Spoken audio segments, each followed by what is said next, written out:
এবার আমাদের rule 14। Rule আমাদের 14 কি আছে? রুল আমাদের 14 হলো, যদি ডব্লিউ আর থাকলে, শব্দের প্রথমে ডব্লিউ আর থাকলে ডব্লিউ উচ্চারণ হয় না, মানে ডব্লিউ বাদ।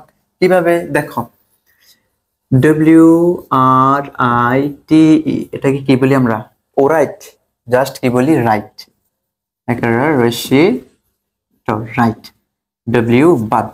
আরেকটা দেখো, আমরা কি বলি?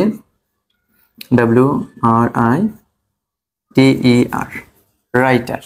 এখানে ডব্লিউ বাদ, কারণ ডব্লিউ আর প্রথমে থাকলে ডব্লিউ বাদ, বাদ দিলাম R I T E R, writer, শেষ, জাস্ট। আচ্ছা, আরেকটা আমরা যে বলি যে রং, রং বলি না, এর রং কি?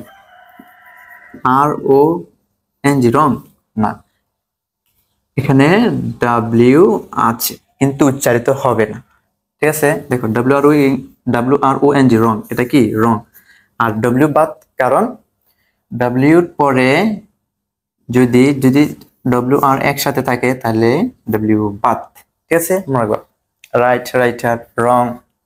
আরেকটা দেখো, W R E S T L I N G, wrestling, ওই যে রেস্টলিং বলি না, রেস্টলিং, এখানে ডব্লিউ বাদ, কারণ ডব্লিউ আর প্রথমে থাকলে কি ডব্লিউ উচ্চারিত হবে না, ঠিক আছে? রেস্টলিং, মনে রাখবে, শব্দের প্রথমে ডব্লিউ থাকলে ডব্লিউ উচ্চারণ হবে না, ঠিক আছে? যেমন রাইট, রাইটার, রং, রেস্টলিং, ডব্লিউ বাদ, ঠিক আছে? ডাবল ইউ, ডব্লিউ না, ঠিক আছে? আমি উচ্চারণের সময় ডব্লিউ বলে থাকি, ঠিক আছে? ডব্লিউ, এটা হবে কি? ডাবল ইউ, ঠিক আছে?